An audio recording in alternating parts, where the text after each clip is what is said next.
Commissioner साहब तशरीफ लाए हैं और आपसे कुछ बात करना चाहते हैं। जी फरमाइए कमिश्नर साहब। सर मैं कुछ बड़े बड़े क्रिमिनल की लिस्ट लेकर आया हूँ जो हमारे मुल्क के लिए बड़ा खतरा है और देश को इनसे बड़ा नुकसान हो चुका है और तरक्की की राह में ये लोग दीवार बनकर खड़े हैं। अरे देश के सपूत, कैसे नुकसान की बातें कर रहे हो? सर इस लिस्ट में उन लोगों का नाम है जो करोड़ों का माल लेकर इंडिया छोड़कर भाग गए। ठीक है, मैं देख लेता हूँ। और सर इस लिस्ट में उन लोगों का नाम है जो करोड़ों का स्कैम यानी घोटाला किए हैं। ठीक है, मैं इसे भी देख लेता हूँ। सर सबको आप देख लोगे तो हम किसको पकड़ेंगे? तुम उन्हें पकड़ो जो हेलमेट नहीं पहन रहा है, और तुम उन्हें पकड़ो जो भूख मिटाने के लिए 2 वक्त की रोटी चुरा कर खाता है, और तुम उन्हें पकड़ो जो प्लेटफार्म पर बगैर टिकट के घूमता है। सर इससे देश की मुआशी तरक्की को क्या फायदा होगा? तुम्हारी तो तरक्की हो रही ना। हम कितनी चीजों की परमिशन सिर्फ तुम्हारे लिए देते हैं ताकि तुम लोग चुप रहो। सर मैं कुछ समझा नहीं। सुनो, अगर हम लोग हाईवे पर शराब की दुकान का लाइसेंस नहीं देंगे तो नशे में गाड़ी चलाने के जुर्म में तुम किसको पकड़ोगे? तुम्हारी जेब कैसे गर्म होगी? सबको पता है देश में प्रदूषण किससे होता है? सरकारी बसों से, ट्रकों से, मशीन और कारखानों से। लेकिन तुम लोग पकड़ते किसको? गरीब रिक्शे वाले को, प्राइवेट गाड़ी वाले को। किसने दी तुमको ये परमिशन? रख लेना तुम्हारा ख्याल अपनी कुर्सी बचा के। सर ये माही ग्रामिस्ट है, इनके पास कुछ स्कीम है और आपसे बात करना चाहते हैं।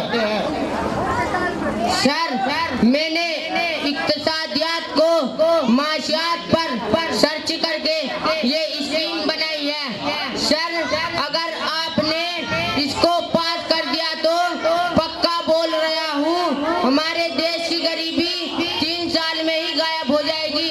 बिल्कुल कन्फर्म है।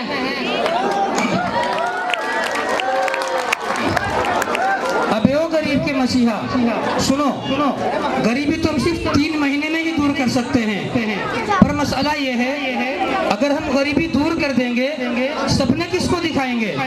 अपने लंबे चौड़े भाषण किसको सुनाएंगे? सबके पास पैसा आ जाएगा तो वोट किसका खरीदेंगे? अगर नौजवानों को नौकरी मिल जाएगी तो 200 रुपए के लिए हमारे साथ सारा दिन रैली में कौन फिरेगा? गाड़ी पर हॉर्न बजाते हुए, झंडा लहराते हुए, नारे लगाते हुए कौन हमारे साथ आएगा? पता है ना हम जनता के लिए क्या है? वो कौन सा फोन आता है? आईफोन है कुछ नहीं, पर जनता हमारी दीवानी है। सर उन्हें ऐसा क्या देखे जो लालच में आकर आपको वोट देंगे? उन्हें कोई चीज देने की जरूरत नहीं है, बल्कि उनके पास जो पहले से मौजूद है वही उनसे छीनो, वही देने का वादा करो। जिन्हें कुछ समझा नहीं। सुनो, उनका पानी रोको, फिर पानी देने का वादा करो। उनकी बिजली काटो, फिर 24 घंटे बिजली देने की बात करो। स्कूल की फीस बढ़ाओ, फिर वजीफा देने की बात करो। दवाइयाँ महंगी करो, फिर गांव में फ्री मेडिकल कैंप लगाने की बात करो। ओवरलोडिंग ट्रक चलवा के सड़कें रोड खराब करो, फिर सड़कें बनवाने की बात करो। किसानों को लोग कर्ज माफी का ऐलान करो। यही तो कर के पास से आज तक 50 साल पुराना कोई भी भाषण किसी भी मंत्री का निकाल के देख लीजिए और आज के मंत्री का निकाल के देख लीजिए, दोनों बिल्कुल एक जैसे हैं, कोई फर्क नहीं है। और अगर इनको हम ये सब कुछ दे देंगे तो पता है इनकी सोच बढ़ती जाएगी, न जाने क्या क्या मांगेंगे। तहफ्फुज़े निस्वा, नौजवानों को नौकरी, अच्छे स्कूल, अच्छे हॉस्पिटल, कहाँ से ला के दोगे ये सब इनको? सर क्या हमारी आइडिया है?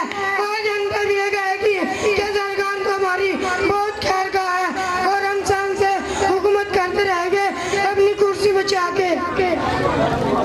सर एक बात पूछूं, इतना शानदार और जबरदस्त आइडिया आपके दिमाग में कहां से आया? लगता है आपकी तालीम बहुत आला है। हमारी कोई तालीम नहीं है। सर मैं कुछ समझा नहीं। समझाओ यार इनको। यही तो अपने देश का निरालापन है कि इस स्कूल का चपरासी बनने के लिए आपसे पूछा जा सकता है आपकी क्वालिफिकेशन यानी आपकी तालीम क्या है, लेकिन इस देश का नेता बनने के लिए आपसे कोई नहीं पूछेगा कि आपकी क्वालिफिकेशन यानी आपकी तालीम क्या है। कम से कम तालीम के आधार पे लोग इस देश में मुख्यमंत्री, प्रधानमंत्री, राष्ट्रीय राज्यपाल वगैरह रहे हैं।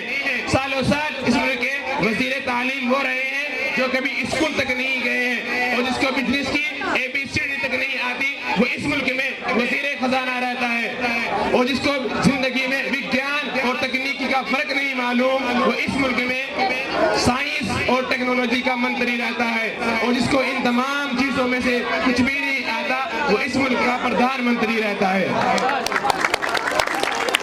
सर ये सब कुछ तो ठीक है, लेकिन नेता बनने के लिए कुछ तो करना होगा। कुछ नहीं करना, एक सफेद कलप वाला कुर्ता, एक गमछा और एक चैन और किसी ब्रांडेड कंपनी का जूता और एक स्मार्टफोन, समझ रहे हो ना, एक स्मार्टफोन और एक सोनाटा की घड़ी और एक बड़ी गाड़ी और 3-4 चेले जो आपके आगे पीछे लगे रहे, और फिर एक बड़े मंत्री की चमचागिरी, और फिर जगह जगह पर पोस्टरों पर फोटो बन गए ना अपने नेता।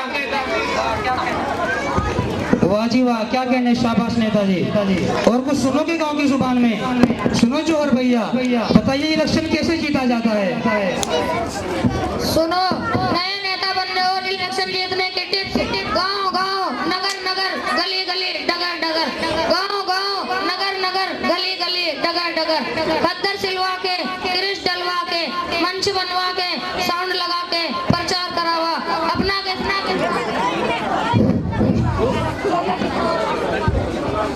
अपना के सही बतावा, दूसरा के खूब लड़ावा। खलनायक के अभिनेता से, बाप के बेटा से, दादा का पोता से, बहू का सास से जी भर लड़ावा, खूब पकियावा। मंदिर का मस्जिद से, होली का ईद से, अल्लाह का राम से, बैठल आराम से दंगा करावा, खून खराबा मचावा। छतरी का डोमन से, हरिजन का बरहमन से, पनीरी का अहिर से, कान्हा का बहिर से, शुतलुज का हिंदू से, मुस्लिम का हिंदू से गर्दन कटावा, कुर्सी बचावा, कर्फ्यू लगावा। हे बब्बा तू ऐसे ही नेता बनवा। वाजी वाह, वाजी वाह। लेकिन सर सत्ता में आने के लिए कुछ तो करना होगा। इसके लिए हमें चारों तरफ लूट मार, डकैती, कत्ल गारतगिरी और फसाद का माहौल बनाना होगा। जैसे हिंदू मुस्लिम फसाद, सिख सिया सुन्नी फसाद, मुस्लिम सिया सुन्नी फसाद, जिसके नतीजे में ताज हमारे सरों पर होगा, है ना आइडिया?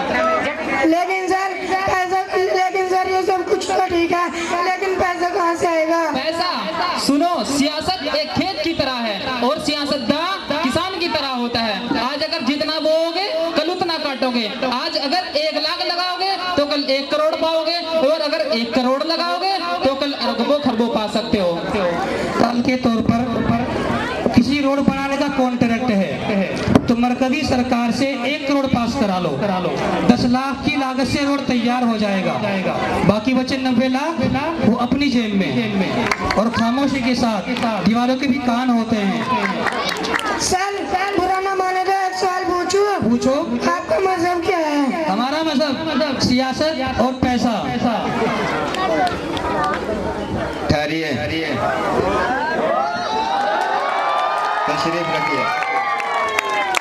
मैंने आपकी सारी बातें अज अव्वल ता आखिर सुनी है। मुझे पहले से ही शक था, लेकिन आज यकीन हो गया है कि देश के नेता, कौम के रहनुमा कितनी घटिया सोच रखते हैं। किस तरह जनता को अंधेरे में रखकर उन्हें सब्ज बाग दिखाया जा रहा है। जिस चमन का रखवाला ही लुटेरा हो, वो चमन कब तक बाकी और महफूज रहेगा?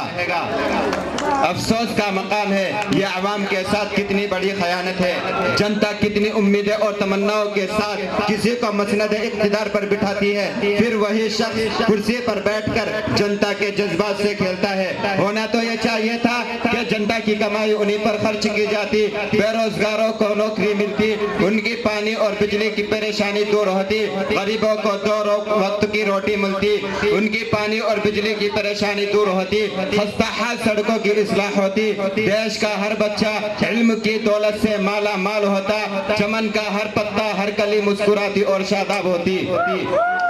हमें इबरत हासिल करनी चाहिए दूसरे उन मुल्कों से जो तरक्की और खुशहाली के गुन गा रहे हैं और वहाँ की आवाम किस तरह चैन की बंसी बजा रही है और मुल्क दिन ब दिन तरक्की और खुशहाली की तरफ गामजन है। जैसे तुर्की, चीन और जापान, वहाँ की आवाम अपने नेताओं से प्यार करती है, उन्हें अपने सरों पर बिठाती है। काश हम उनसे सबक लेते तो हमें भी इज्जत मिलती और देश तरक्की करता।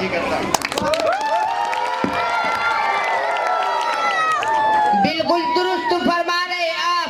हम आपकी बातों से पूरे तौर पर मुत्तफिक हैं और आज कौम के रहनुमाओं को होश में आने की जरूरत है। बेशक आपने सही फरमाया। अब वक्त आ गया कि हम अपनी दोगली पॉलिसी से तौबा करें और कौम को धोखा देना बंद करें, वरना वो दिन दूर नहीं कि देश का निज़ाम मईशत चरमरा जाए और वो मुल्क जिसे उल्लमा इकबाल ने सारे जहां से अच्छा कहा था, दुनिया वालों के सामने मुंह दिखाने के काबिल न रहे। हम सब आपकी बातों से सहमत है। बुरे नेताओं के झांसे में आकर हम सब फंस गए थे। आज हम अपनी गलती से तौबा करते हैं। आज हमारी भी आंखें खुल गई है। कुर्सी और दौलत के लालच ने हम सबको अंधा कर दिया था। आइए आज हम सब मिलकर इस बात का अहद करें कि कौम और मुल्क की तरक्की के लिए काम करेंगे और आवाम के मसाइल का हल निकालेंगे इंशाअल्लाह।